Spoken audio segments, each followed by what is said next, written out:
लेकिन टेस्ला ने बेकार चीज़ क्या करी, उन्होंने एक टैबलेट दे दिया बीच में, हर चीज़ उसमें से एक्सेस करो, हर पूरा का पूरा वाइट इंटीरियर दे रखा है।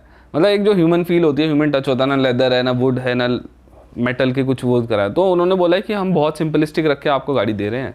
लेकिन फिर अगर आप कोई अगर पीआर करता है इस तरीके से कि सिंपलिस्टिक है, उस तरीके से बोलने की कोशिश करता है कि ये बढ़िया बहुत सिंपलिस्टिक है, बहुत मिनिमलिस्टिक है। मिनिमलिस्टिक एक वर्ड चल गया आजकल हर चीज़ में, मिनिमलिज्म, ग्रे कलर पहन के घूमते रहते हैं लोग। मिनिमलिज्म के नाम पर अगर वो बेचना चाहें तो बेच सकते हैं, लेकिन अगर मैं वैल्यू ढूंढने जाऊँ तो मुझे कई ब्रांड्स जो इंडिया के अंदर हैं या फिर जो इवन चाइनीज़ ब्रांड्स के सामने मुझे उतना ज़्यादा नहीं लगता है कोई वैल्यू मेरे को लगी नहीं। मिनिमलिज्म के नाम पे तुम बेचना चाहो तो बेच लो, मैं तो रिकमेंड नहीं करता। क्यों चाहिए मिनिमलिज्म? जब आप इतना पैसा खर्च करो तो मिनिमलिज्म क्यों चाहिए आपको? भाई कोई ऐसा ब्रांड है जैसे कोई भी आपका बजट हो, चाहे मतलब लग्जरी कार्स की बात नहीं मैं कर रहा, नॉर्मल अगर आपका कोई भी बजट हो, तो कोई ऐसा ब्रांड है आपका फेवरेट जो कोई हर रेंज में अच्छी गाड़ी दे रहा हो, या मतलब आपका फेवरेट ब्रांड या जो आप रेकमेंड करो? देखो 10 लाख के अंदर आप 10 नहीं 12 लाख के अंदर मैं बताता हूँ। पहले आप नेक्सॉन ले सकते हो, हॉट सेलिंग कार है इंडिया में नेक्सॉन, इस रेंज के अंदर आप ले सकते हो 12 लाख के अंदर। मतलब वो टॉप वेरिएंट्स ही मिलेंगे आपको, मिड वेरिएंट्स मिलेंगे या ऐसे वेरिएंट्स मिलेंगे जिसमें आपको सारे फीचर्स इंपॉर्टेंट वाले मिल जाएंगे।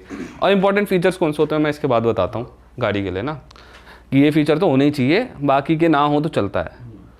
काइलैक ले सकते हैं, मिल जाएगी 12 लाख में। टॉप मॉडल तो नहीं मिलेगा, नीचे के मॉडल मिलेंगे, लेकिन उसमें स्पेसिफिक उतने फीचर्स आ जाते हैं जो आपको चाहिए।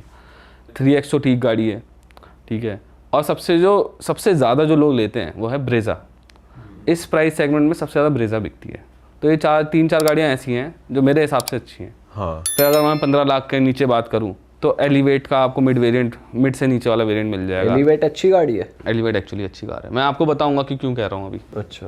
फिर आपको मिल जाएगी जो अच्छी गाड़ी सेल्टोस मिल जाएगी निचला वेरिएंट। मैं क्रेटा ज़्यादा लोगों को बोलता नहीं हूँ, मतलब मेरे को लगता है कि इतनी भीड़ में क्यों जाना है, सेल्टोस ले लो। मिड वाला ऑप्शन थोड़ी आएगा इतने कम प्राइस में। मिड नहीं आएगा, नीचे के वेरिएंट। मैं आपको बता रहा हूँ कि इस वेरिएंट के अंदर भी आप ये गाड़ियाँ ले सकते हो। क्या करते हैं लोग कि जैसे 15 लाख है तो नेक्सॉन लेकर आ जाते हैं। मुझे क्या लगता है कि ऐसे तो फिर ब्रांड तो आपको अब नेक्सॉन 18 लाख तक जाती है, मैं तो नहीं लूंगा नेक्सॉन 18 लाख में, क्योंकि ऑप्शंस हैं हमारे पास, क्यों लेनी हो गाड़ी। और अगर कंपेयर करें काइलैक जैसे आपने बोला और ब्रेजा, तो उन दोनों में से बेटर कौन सी है? देखो दोनों के अपने एडवांटेजेस और डिसएडवांटेजेस हैं। टेस्ला जो काइलैक है ना, उसमें TSI इंजन आता है। देखो अगर मैं TSI का तो जर्मन नाम है, मैं वैसे बता देता हूँ, गैसोलीन डायरेक्ट इंजेक्शन इंजन होता है एक। उसमें क्या होता है, पोर्ट में फ्यूल ना डाल के वो डायरेक्ट सिलेंडर में फ्यूल डालता है, जो इंजेक्टर होता है, इंजेक्टर है ना। तो वो क्या होता है, उसमें over the period of time थोड़ा थोड़ा कार्बन जमने की दिक्कत होती है। वो सर्विस से ठीक हो जाता है, ऐसा नहीं है कि वो कोई आपको दिक्कत देगा, लेकिन आपको थोड़ा उस चीज़ के लिए तैयार रहना पड़ता है कि मुझे टाइमली सर्विस करानी है इस गाड़ी की। लेकिन उसका फ़ायदा ये होता है, अपसाइड ये होता है कि पावर ज़्यादा बनाते हैं ऐसे इंजन। ओके। 120, कोई गाड़ी 120 बना रही है, कोई 118 बना रही है, कोई 125 बना रही है, इस 1 लीटर TSI इंजन के साथ ही। वहीं अगर मैं बात करूं नेचुरली एस्पिरेटेड इंजन, सॉरी ये TSI वो नॉर्मल MPI इंजन की, जो एक मल्टी पोर्ट इंजेक्शन में जो वो डालते हैं, इंजेक्टर जो है वो पोर्ट के थ्रू फ्यूल फेंकता है सिलेंडर में, वो वाले जो इंजन होते हैं, वो इंजन का क्या है, रिलायबिलिटी बहुत ज़्यादा अच्छी होती है, उसमें आपको सरदर्दी नहीं है। लेकिन उसका डाउन साइड ये है कि आपको पावर उतनी अच्छी नहीं मिलती। तो ब्रेजा ने क्या करा है, मारुति ने ब्रेजा के साथ, उसमें उन्होंने दिया 1.5 लीटर का 4 सिलेंडर इंजन। इस इंजन का फ़ायदा क्या है कि एक तो बड़ा है, तो लो एंड टॉर्क थोड़ा अच्छा मिलता है। वो कहते हैं ना, नो रिप्लेसमेंट फॉर डिस्प्लेसमेंट, एक कहावत है पुरानी कि डिस्प्लेसमेंट बड़ी होगी तो इंजन गाड़ी पावर देगी ही देगी। तो 1.5 लीटर के साथ आपको लो एंड टॉर्क अच्छा मिलता है। पावर बहुत ज़्यादा नहीं है, 100 हॉर्स पावर ही बनाती है, लेकिन 4 सिलेंडर इंजन है तो बहुत सालों साल स्मूथ रहेगा। वैसे 3 सिलेंडर इंजन भी बहुत स्मूथ है आजकल, जो इस सेगमेंट में 1.2 लीटर के ज़्यादातर इंजन आते हैं और सब में 3 सिलेंडर इंजन होते हैं। और जो काइलैक है उसमें भी 3 सिलेंडर इंजन है, वो अभी स्मूथ है। लेकिन आप ये नहीं कह सकता डाउन 10 ईयर डाउन कितने ज़्यादा स्मूथ रहेंगे, लेकिन 4 सिलेंडर इंजन के साथ ये श्योरिटी रहती है कि वो लंबे समय तक स्मूथ रहते हैं। वहीं काइलैक के साथ ये है कि 3 सिलेंडर इंजन आता है, लेकिन पावर ज़्यादा बनाती है, 118 के आसपास, समवॉट उसके आसपास बनाती है। तो पावर काइलैक में अच्छी है, लेकिन अगर आप पीस ऑफ माइंड ढूंढ रहे हो ना, बिल्कुल मेरे को मारुति वाली गाड़ी चाहिए है ना, तो आप ब्रेजा एवरग्रीन गाड़ी है। हाँ, मतलब वो है कि किसी भी तरीके से बंदा यूज़ कर रहा है। लेकिन मैं मेरे को काइलैक पर्सनली, अगर मैं लेने जाऊँगा ना तो मैं काइलैक लूँगा। लेकिन ये मासेस के हिसाब से हमें देखना पड़ता है ना। हर कोई फर्स्ट टाइम बायर है जिसको पता नहीं है गाड़ी कैसे काम करती है, तो वो मारुति लेगा तो उसको टेंशन कम रहेगी। सही बात है ना। अब ये लोग कहते हैं कई बार कि भाई गाड़ी कहीं पे भी ख़राब हो गई तो आपको मैकेनिक मिल जाएगा। पहली बात, आजकल की गाड़ी इतनी जल्दी ख़राब होती नहीं है। बिल्कुल ही ये कोई ऐसा ब्रांड है जिस पर आप भरोसा नहीं कर सकते, वो तो बात अलग हो गई, लेकिन ऐसे ख़राब होती नहीं, कहीं पे भी ख़राब हो जाए। हाँ ये हो सकता है कि आपका जैसे कई गाड़ियों का आपका वो ख़त्म हो जाता है, एड ब्लू ख़त्म हो जाता है, आजकल डीजल वाली गाड़ियों में आ रहा है ना, या फिर आपका टायर ही फट गया, वो टायर ही नहीं मिल रहा किसी गाड़ी का पर्टिकुलर कार का, है ना, या कहीं एक्सीडेंट हो गया, उस केस में जब आपकी गाड़ी को रिपेयर की ज़रूरत है तो वहाँ पर पार्ट्स आपको आराम से मिल जाते हैं। तो ये मारुति के साथ बहुत सही चीज़ है बाकी ब्रांड्स के मुकाबले। स्कोडा का फुटप्रिंट वैसे, ये स्कोडा VW ग्रुप का फुटप्रिंट वैसे भी थोड़ा छोटा है इंडिया और इससे ऊपर रेंज में जाए तो 15 लाख में बता रहा था आपको कि आप फिर ना सब 4 मीटर गाड़ियों की तरफ मत जाओ, ये सारी सब 4 मीटर से अंदर की गाड़ियाँ थी, फिर आप जाओ कॉम्पैक्ट SUVs की तरफ। जैसे मैं बता रहा था आपको, ये हो गई, फिर ग्रैंड विटारा हो गई, ग्रैंड विटारा के भी आपको थोड़े निचले वेरिएंट्स मिल जाएंगे, ये मिल जाएंगे। फिर अगर आप 20 लाख के अंदर जाओगे फिर आपको इन्हीं जो कॉम्पैक्ट SUVs हैं इनके बढ़िया वेरिएंट्स मिल जाएंगे। जैसे आपको जो क्रेटा है उसका आपको GDI इंजन मिल जाएगा, 1.5 लीटर GDI इंजन जो 156 हॉर्स पावर के आसपास बनाता है। 160 से कम है, लेकिन 155 से ज़्यादा है, इतना मेरे को आता है।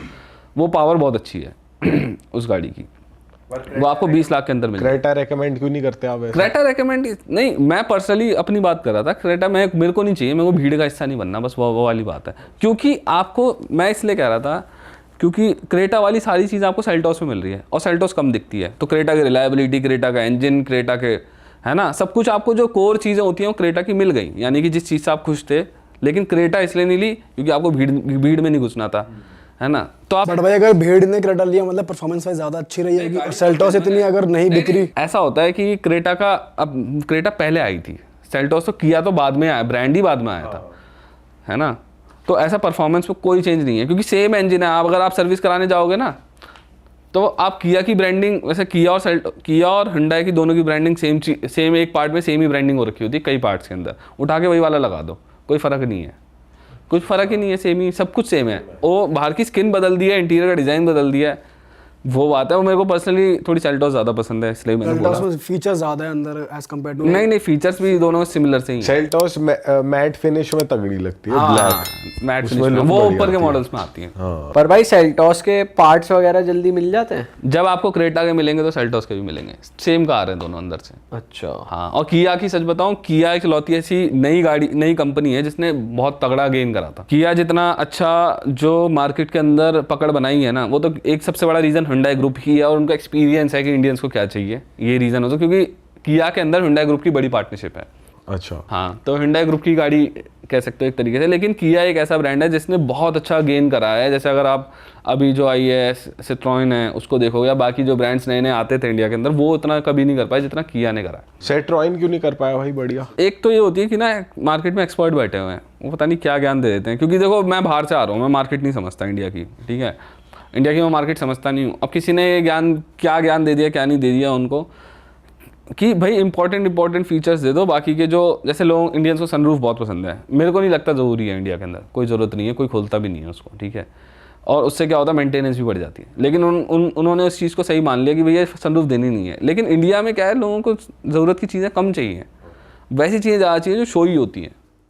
अरे वाह, आपने ये वीडियो यहाँ तक देख ली भाई, तुमने हमारी मेहनत सफल कर दिया। तुम ही लोग हो असली रियल हिट। और अगर आपको बहुत मज़ा आ रहा है ऐसी क्लिप्स में, ऐसी वीडियोस में, तो फटाफट जाइए प्लेलिस्ट पे बिंज वॉच कीजिए और सारी वीडियोस देख डालो और मौज काटो। That is it. हम मिलेंगे नए पॉडकास्ट में, नए क्लिप में। Till then bye bye, see you, take care, do subscribe.